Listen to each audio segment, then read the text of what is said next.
प्रिय धार्मिक स्वजनों, आत्मीय धम्म मित्रों और महाधम्म सेनाओं,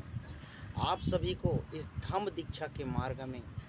इस धम्म कल्प वट वृक्ष के छाँव में और उस परमपिता परमेश्वर अड़ाकार सर्वत्र निराकार परमपिता परमेश्वर के युग परिवर्तन के संकेताक्षर और संकेत लीला में आज के महत्वपूर्ण प्रवचन, जो कि एक अनैतिक कुकृत्य के कारण समस्त संसार और यह पृथ्वी धरा अनैतिक कृत्य से दूषित और प्रदूषित होकर युद्ध जनित परिवेश में आकर और जो प्रलय प्रकोप के विकराट प्राकृतिक प्रकोप और सौर मंडलीय प्रकोप और ब्रह्मांडीय जो अन्य एस्टेरॉइड और जो सूर्य और चंद्र कलाओं के जो प्रकोप से महाविटव रूप से अब ग्रसित हो गया है। यह अपने आप को नव युग परिवर्तन और नव संक्रमण काल का यह द्योतक है और आप सभी को यह उस अड़ाकार परमपिता परमेश्वर, उस परमात्मा का सर्वत्र अड़ाकार संदेश है, निर्वस्त्र संदेश है और सदा यह उस अड़ाकार परमपिता परमेश्वर का जो परम दायित्व, परम कर्तव्य है, जो युग परिवर्तन में हर युगों में एक युग लीला में एक महालीला, महाकल्प लीला, महाधम्म लीला और महाधम्म दीक्षा लीला के द्वारा अपना और इस पृथ्वी का अपना विश्वास को बनाए रखने के लिए और पृथ्वी का उद्धार करने के लिए सर्वत्र जो धार्मिक मार्ग है, जो धम्म दीक्षित है और जो सत्य के मार्ग में जो सत्य पथिक है, उनके उद्धार के लिए और हर समय हर युग में यह आता है और आप सभी को एक नव युग, नव संदेश और नव वाणी, जो कि एक सुजल अमृत वाणी देकर जाता है। या इस धाम दीक्षित मार्ग में, इस विकास का बेरा में आप सभी धार्मिक जनों का यह उस अड़ाकार परमपिता परमेश्वर का एक परम आदेश है कि आप धाम दीक्षित बने, एक महा विश्व धम्मा के लिए एक धम्म सेना के रूप में अग्र पंक्ति की भूमिका निभाएं। और यह बार बार आपको उस परमपिता परमेश्वर के द्वारा संकेत दिया जा रहा है कि इस प्रकोप लीला में, प्रकोप भंजन के समय में आप उस परमपिता परमेश्वर, उस अड़ाकार के, उस सर्वत्र जो इस निराकार वायु जिसे आप महसूस तो कर सकते हैं लेकिन देख नहीं सकते, प्रिय धार्मिक जनों, इस धम्म दीक्षा को, इस धम्म ज्ञान को उस अड़ाकार परमपिता परमेश्वर का, उस सर्वत्र अड़ाकार का परम संदेश और परम आदेश मानकर इस दायित्व का आप निर्वहन करिए और इस दायित्व को सर्वत्र सदा के लिए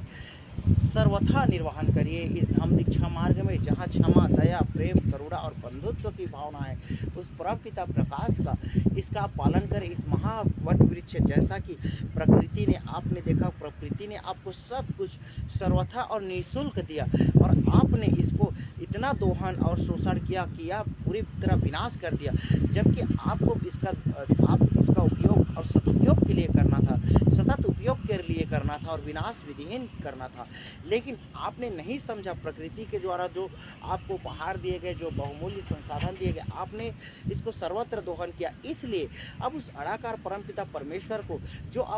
जो इस प्रकृति का क्षति हुई उसको वह पुनः सृजित करना चाहता है, नव युग बनाना चाहता है। इसलिए वह प्रलय प्रकोप लीला के द्वारा, प्रकोप भंजन के द्वारा जितने भी आपने किए हैं, या आज चाहे आप केदारनाथ में जो दुर्घटनाएं हो रही है वो देख लीजिए, आप जो भारत की चारों दिशाओं में ही नहीं बल्कि वैश्विक स्तर में जितने भी जो विनाश लीला हो रही है, जो चाहे वो किसी भी कारणवश हो, युद्ध जनित परिघटनाओं के कारण हो या प्राकृतिक प्रकोप या सौर मंडलीय परिघटनाओं के कारण हो, ये सारे आपको उस परमपिता परमेश्वर का परम आदेश है कि आज आप भी धम्म दीक्षा के मार्ग में, आज भी सत्य के मार्ग में और सत्यवचनी बन जाइए। सत्य के मार्ग में आप आ जाइए और उस दुराचार, उस दुकृत्य को, मिथ्या व्यभिचार को, झूठ प्रपंच, लोभ को, व्यभिचार, मांसाहार को, इस सारे दुराकृत्य को, दुराचारियों को, जो अनाचार आपके अंतरात्मा में, जो कली पुरुष के आपके हृदय में बस जाने के कारण है, आप इसको त्याग कर फेंक दीजिए और नए धम्म मार्ग, नए धम्म दीक्षा को ग्रहण करिए और नए विश्व धम्म बनाने में उस परमपिता जगत गुरु परमपिता परमेश्वर, जो अड़ाकार ओंकार, उस परमपिता परमेश्वर के परम संदेश का आप पालन करिए और उसके निर्देशों के स्वरूप ही अपना भविष्य, अपने आने वाले जो जनरेशन है, आने वाले जो पीढ़ियाँ फ्यूचर के, चाहे वो सारे जीव जंतुओं के हो, वृक्ष पेड़ पौधे को और इस प्राकृतिक धरा के हो, तो इसको नव निर्माण के लिए, नव मानव सृजन में अग्रपंक्ति की भूमिका अदा करे। आप सभी आइए और इसमें महत्वपूर्ण सहभागी बनिए। इस धम्म दीक्षित पाकर इस धम्म मार्ग में, धम्म ज्ञान में उस परमपिता निराकार के उस परम वचन को पाकर उस परम परमेश्वर के जो महत्वपूर्ण संदेश और जो अपने संदेश वाहक बनाकर उसने भेजा इस पृथ्वी में, धरा में, कि सर्वत्र उस अड़ाकार के परम संदेश को विस्तारित करने के लिए, प्रसारित करने के लिए और हर मानव के हृदय में जो कली अपुरुष अभी विद्यमान है उसे बाहर निकालकर एक धम्म दीक्षित और धम्म सेना, महाधम्म सेना बनाने के लिए जो परमपिता अड़ाकार परमेश्वर ने मुझे अपने अग्र पंक्ति में लाकर यह जो कार्य दिया हुआ मैं नित्य अपने नित्य धर्म त्रिकाल संध्या में यह मैं पूरी कर रहा हूँ। और आप सभी को साथियों उस परमपिता परमेश्वर उस अड़ाकार के इस महाकल्प वट वृक्ष की तरह ही आप उस धम्म दीक्षा मार्ग को आप अपनाएं और सर्वत्र उसका पालन करें, सदाचारिता का पालन करें। आप एक सदुपयोग के लिए इस पृथ्वी के संसाधनों का, प्राकृतिक संसाधनों का उपयोग करें। जीव जंतु जो भी हैं, सूक्ष्म जीवों से लेकर एक तिनके तिनके से लेकर एक जर्रे जर्रे से लेकर सभी आपके सदुपयोग के लिए है। ये सारे संसाधन उस परमपिता परमेश्वर का आपको उपहार स्वरूप दिया है, तो आप उपहार को विनष्ट करने का भागी ना बने। उपहार को एक सतत और एक समावेशी जो उपयोग और विकास के लिए उपयोग करें। उस परमपिता परमेश्वर के द्वारा अगर कुछ उपहार आपको दिया है, उसने आपको सोने की थाली दिया है, चांदी के गिलास दिए हैं, तो आप उसको उपयोग करिए, सदुपयोग के, ना कि उसमें छेद कर दीजिए। तो यह नहीं है। तो इसीलिए जितना भी आप इस तरीके से दुष्कृत्य, दुराचारी जो मानव बनकर उस कलियुग पुरुष के प्रभाव में आकर इस कृत्यों का अंजाम देते जाएंगे, इस धरती धरा को विनाश करेंगे और अमृत तुल्य इस धरती को आप विष तुल्य बनाने का काम करेंगे, तो वह उस नीलकंठेश्वर का भी आप, जिसने इस धरती में विष को न सेवन करना पड़े करके अपने ऊपर ग्रहण करके अपने कंठ में जो बाबा नीलकंठेश्वर ने अपने कंठ में धारण कर लिया और उसके मार और पीड़ा को सहन करा, तो परमपिता परमेश्वर की आज उस नीलकंठेश्वर का उस बलिदान, उस त्याग का क्या औचित्य हो जाएगा कि आप इस धरती धरा में पूरी तरीके से विष फैलाएंगे, असत्य फैलाएंगे, झूठ फैलाएंगे, प्रपंच फैलाएंगे, जो झूठी प्रोपेगेंडा और यह जो प्रचार के द्वारा इस मानवता को नरसंहार के कगार पे ला देंगे, जो मानवता का विनाश लीला को दिखा देंगे। या जो आकाश अग्नि, आज जो पवन, जो पैताल अग्नि धरा, ये वायु जल जो सर्वत्र आपको देख रहा है, आपके कुकर्मों को, कुकृत्यों को, हर एक तरह से आपके जो व्यभिचार, मांसाहार, जो भ्रष्टाचारी जो कुकृत्य है, इन सारे चीज़ों को यह पृथ्वी और व्यथित हो गई है। इसलिए नवनिर्माण और युग परिवर्तन की ओर चला गया है, जो कि समय से पहले हो गया। आपके इस कुकृत्य और पापी कृत्य के द्वारा आप तथाकथित अभी और जितने आपको हमारे हृदय में उस परमपिता परमेश्वर के द्वारा संदेश है कि वह इतना व्यथित है, इतना दुखी है कि उस परम संदेश, उस परम अड़ाकार संदेश को, उसके दुख को वह इस प्रकृति के द्वारा, अपने प्राकृतिक प्रकोप और प्रलय के द्वारा अपने आंसुओं को बिखेर रहा है, बहा रहा है, अपनी पीड़ा को व्यथित कर रहा है कि आप, और अभी भी आपको यह संदेश, यह परम संदेश और परम आदेश दे रहा है कि आप अभी भी आप सुधर जाए, आप सतमार्ग में, धार्मिक मार्ग में बन जाए, धम्म दीक्षा पाले, महाधम्म सेना बने और महाज्ञान, अमृत वाणी, सुवचन, ये सुफल वाणी को पाकर उस सर्वत्र निराकार अड़ाकार परमेश्वर के आशीष में आकर उस धम्म दीक्षा महाधम्म सेना बनकर इस अपने जीवन और अपने जीवन आने वाले वंश पीढ़ी और समस्त जीव जंतु को मोक्ष के मार्ग में, उस जन्नत और परम स्वर्ग के मार्ग में, उस हेवन में आप ले जाइए, ना कि अपने जीवन को इस नर्क स्वरूप खेल, उस नर्क के गर्त और पताल लोगों के गर्त में भेज दीजिए। तो उस परम पिता परमेश्वर, उस अड़ाकार, उसका संदेश, उस सर्वत्र संदेश, उस निराकार संदेश को आज ही द्रुत और द्रुत पालन करिए।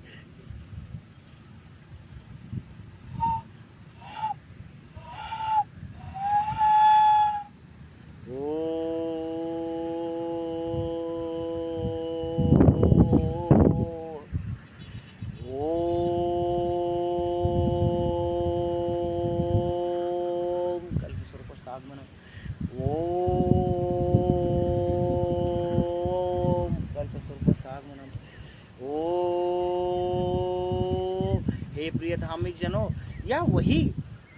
जो महावीर के द्वारा जो दिया गया केवल ये क्या उदाहरण है, या वही महावीर, महागौतम, महागौतमी, उस महागौतमी बुद्ध की परिनिर्वाण और वह उस अवलोकितेश्वर के परम धम्म, परम शिक्षा, परम दीक्षा की अवधारणा है। हे प्रिय धार्मिक जनों, हे प्रिय साथियों, यह उसी प्रियदर्शी का रणियों अशोक का वह धम्म दीक्षा है, वह धम्म आदेश है। आप इस आदेश का सर्वत्र अड़ाकार रूप से पालन करिए। यह वही उस परम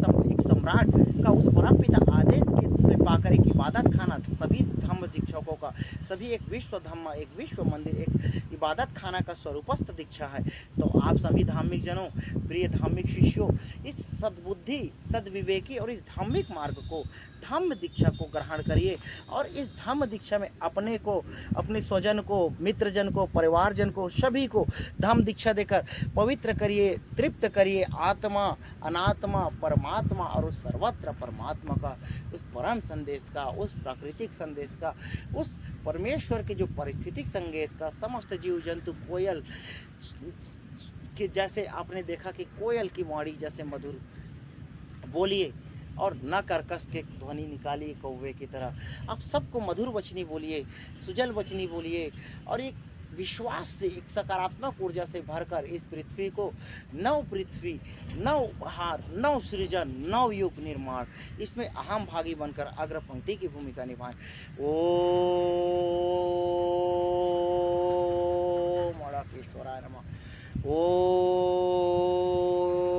परमपिता परमेश्वराय नमः। ओम निर्गुणेश्वराय नमः। ओम ओंकारेश्वराय नमः। ओम अड़केश्वराय नमः। ओम सर्वत्र निराकाराय नमः। ओम धरतीधराय नमः। ओम सर्वस्त्र ब्रह्मणाय नमः। ओम प्रकृतिस्थ स्वरूपाय नमः। ओम सज्जीवन सद्बुद्धि विवेक प्रदाय नमः। ओम सद्गुणी सत्वचन धरणी प्रदाय नमः। ओम नवयुग परिवर्तनाय नमः। ओम सदाचारी चरित्र प्रदाय नमः। ओम स्वरूपस्थ पौरुष आत्माय नमः।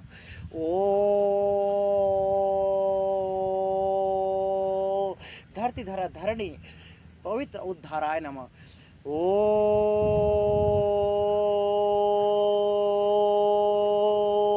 परम ब्रह्मेश्वराय नमः। ओम तर्क विद्या बुद्धि विवेकाय नमः। ओम